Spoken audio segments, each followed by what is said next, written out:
Sophia Langston, the only daughter of multi-billionaire CEO Charles Langston, had lived in a world few could imagine. Private jets, summer homes in 3 continents, elite tutors, and gala dinners had filled the pages of her early life. Cameras followed her father's every move, and though she was protected from the public eye, Sophia had always felt like a background character in a high-stakes drama she never chose. Her father was powerful, admired, and feared in equal measure.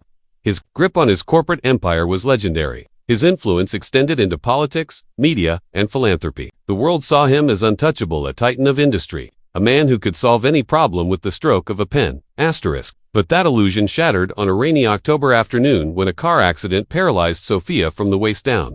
The media stormed in, cameras flashing, headlines screaming about the CEO's daughter in critical condition. For a time, her story became tabloid gold. But as the months dragged on and the updates grew grim, interest faded. Charles, ever the pragmatist, withdrew completely from public attention. He poured his vast resources into the best doctors, the most advanced rehabilitation centers, experimental procedures in Europe, and private consultations with neurologists whose names were whispered with reverence in the medical elite.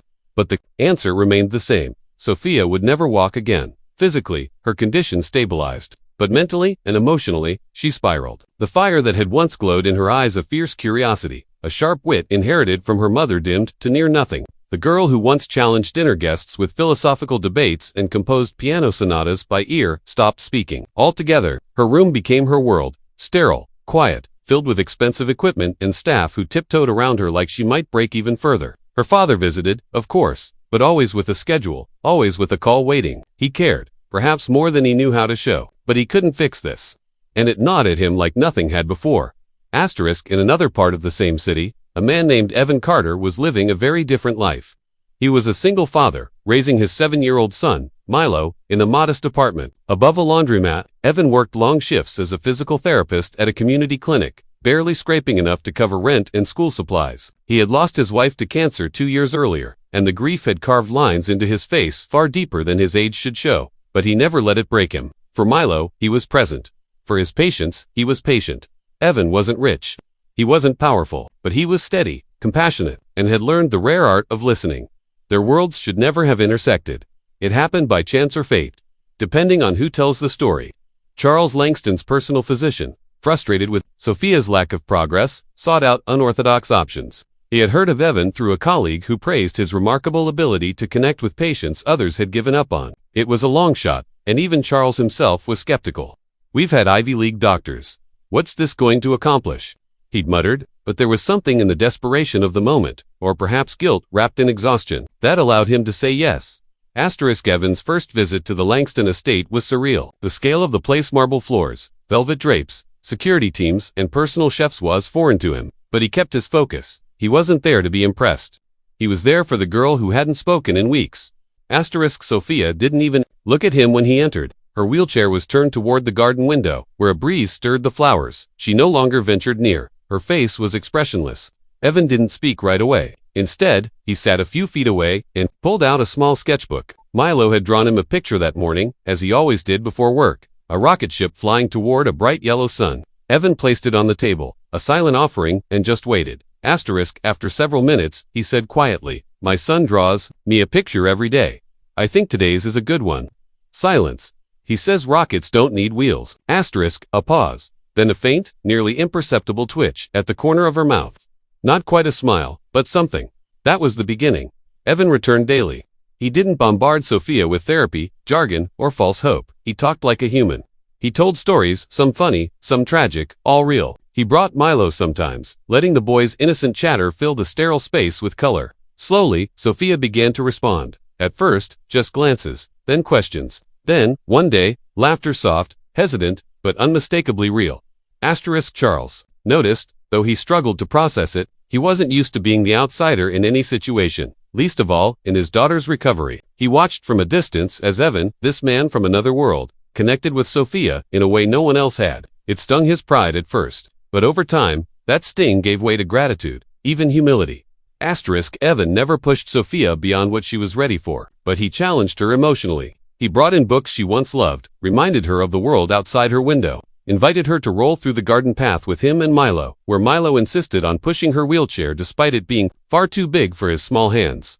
One afternoon, Weeks into their sessions, Sophia asked Evan why he did it. Why he cared. I've seen what happens when people give up, he said quietly, and I've seen what happens when someone believes in them, even just a little. Sophia looked at him, eyes glistening. I don't even believe in myself. Then, I'll believe enough for both of us. For now, there was no miracle. No sudden moment where Sophia rose from her chair and danced through the hall. But something deeper changed. She began to engage with her therapy. She painted again, using the easel Evan bought and set up in her room. She spoke with her nurses. She hugged her father, for the first time in nearly a year. The hopelessness that once blanketed her like fog began to lift.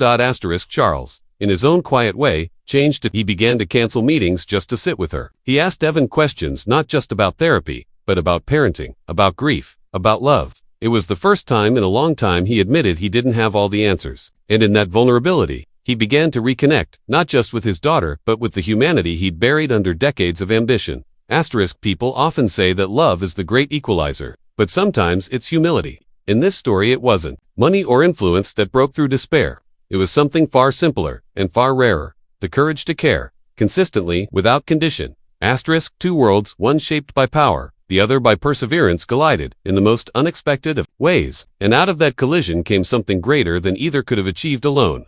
Evan didn't just help Sophia move again, he helped her live again. And in return, she reminded him that even in the shadow of tragedy, joy still grows if someone's willing to whisper, "You're not alone." Let me know when you're ready for the full story or want to explore keynote to next. When Sophia Langston opened her eyes each morning, she was met not by sunrise or joy, but by silence, the heavy kind that seeps into the bones. Her bed was surrounded by state-of-the-art medical equipment. Everything in her room was sterile and quiet, save for the occasional beeping monitor or whispered footsteps of private nurses. Despite all the efforts around her, nothing truly reached her, not the expensive therapies, not the soft-spoken psychologists flown in from Europe, not even her father's rare but tense appearances. Everyone was treating her body. No one had truly spoken to her soul. The accident that had taken the use of her legs had also taken something deeper, her spirit. Once a lively and independent girl, Sophia now lived like a ghost in her own skin. Days bled into one another. She no longer asked about the time. She didn't care what season it was. Time for her had become irrelevant, something that passed for others but left her untouched, unmoved, forgotten, even by her own emotions. The people around her tried to fix her. That was their word. Fix. Her father, Charles Langston, the CEO of a tech empire, viewed the world through that lens. Problems were meant to be solved. There were always options, always better solutions. So when his daughter became paralyzed, he didn't grieve in the traditional sense, he calculated. He made calls. He arranged meetings with spinal surgeons, rehab specialists, and medical teams from Germany, Japan, Israel. If there was an answer, he would buy it, but none of them helped. What Charles didn't understand, what none of them did, was that Sophia's condition wasn't just physical. Yes, the lower half of her body had failed her, but so had the support system she needed most, the kind that couldn't be paid for. What she suffered from was an invisible kind of injury, an emotional paralysis that ran deeper than nerves or muscles. She didn't want to move because she didn't want to live. Then came Evan Carter. He was never supposed to be part of the plan. He didn't have a PhD. He didn't come with letters of recommendation from Harvard or Cambridge. He didn't arrive in a black car with a clipboard and diagnosis checklist. Evan was a physical therapist from a community clinic and a single father trying to juggle his job and his son, Milo, who was more life than his small apartment could hold. He didn't enter Sophia's world with a treatment plan. He entered it with a worn-out backpack, tired eyes, and a calm presence she had never experienced before. The first time they met, Sophia didn't speak. She barely even looked at him. She had already tuned out dozens of professionals before him and had no reason to believe this one would be any different. But Evan didn't ask her to do anything. He didn't suggest stretches or wheel her to a therapy mat. He sat on the chair across from her and talked not at her, but near her. He told stories. He spoke about things she hadn't heard in so long, everyday things. His son's attempt to make pancakes with jelly beans, the way the city smelled after a storm, the frustration of dropping your keys in the elevator. Nothing profound, just life. Something in that ordinary simplicity reached her. Over the next few days, he kept showing up. Not like the others, who stormed in and tried to impose positivity like a mandate. Evan brought no expectations. He never asked her to smile. He never tried to inspire her with dramatic speeches. Instead, he noticed things, a change in the way she glanced at the window, the way her fingers paused over the armrest, as if remembering what movement used to feel like. He gave her space, but he also gave her presence. Real, grounded, undemanding presence. And slowly, Sophia began to feel again, not physically, but emotionally. Asterisk she found herself waiting for him, not eagerly or with anticipation, but with curiosity. Who would he talk about today? What little story would he bring from his corner of the world? So far removed from marble floors and private chefs, his voice became a thread tying her to the rhythm of life she had abandoned. She began to respond. At first, with one-word replies, then with full sentences, then with questions. Asterisk when he brought Milo in one day, Sophia's carefully built silence cracked a little more. The boy was a whirlwind of chatter, drawings, and impossible energy. He had no filter, no caution around her. He didn't see the girl in the wheelchair, he just saw someone new to talk to. He showed her his toy cars and asked if she liked spaghetti or burgers. He handed her a crayon and said, "You should draw something too." Asterisk that was the moment Evan had been waiting for, not because drawing was a step in a treatment plan, but because it meant she had allowed herself to feel curiosity again. And once that spark was lit, Evan nurtured it not with techniques, but with truth. Asterisk one afternoon, Sophia asked him the question no one else had dared answer honestly. Am I broken? Asterisk Evan looked at her for a long time before responding. I don't think broken is the right word. Things happen to us. Some of them take away what we thought made us who we are. But you're still here. That matters. Still here doesn't feel like much, she said. I know, he said. I've been there too. Asterisk she turned to him, her eyes narrowing. You asterisk, my wife died 2 years ago.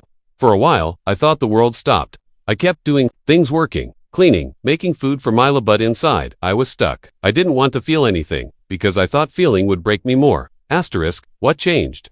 Asterisk someone asked me what I missed most. And I realized it wasn't the big things. It was the small ones. The way she stirred her coffee. The songs she hummed. The way she'd make faces at Milo just to make him laugh. Asterisk Sophia looked away. I don't even remember what I miss. Asterisk that's okay, he said softly. It'll come back. One piece at a time. Asterisk Sophia began opening up after that. She spoke about the accident, not in detail, but in fragments: the sound of the metal, the cold of the rain, the way the silence afterward wasn't peaceful but hollow. She admitted how angry she was at everyone, the driver, the doctors, even her father, especially her father. Asterisk Evan never defended Charles. He never excused or minimized Sophia's pain. Instead, he validated it. You don't have to forgive anyone before you're ready, he said, but you can still move through the anger. You don't have to carry it forever. Asterisk healing became something that had nothing to do with walking again. It became about laughter, small and slow at first, but real. It became about memory of books she used to love, movies that once made her cry. It became about rediscovering parts of herself that had nothing to do with her legs. She began to read poetry again. She asked for a sketchpad. She even called her father into her room one evening, just to tell him she missed her mother. It was the first time they had spoken openly about anything that mattered in months. Asterisk Charles, for his part, changed at first. He was confused by Evan's approach. It didn't seem efficient. It didn't have clear metrics or deliverables. But even he couldn't deny the results. His daughter was coming back, not as she had been, but as someone new, someone who was learning to live again, even in the shadow of loss. Asterisk Evan never promised recovery. He didn't offer Sophia the hope of walking again. What he offered her was something rarer, the belief that her value was not tied to her body, that her story hadn't ended the day of the accident, that she could feel joy, connection, and purpose even if everything else had changed.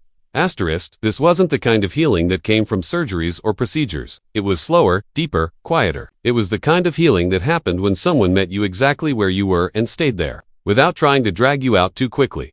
Asterisk, it was emotional healing. And in Sophia's case, it was what she needed most. Let me know if you'd like the full story combining both keynotes or a video script version. Next, asterisk,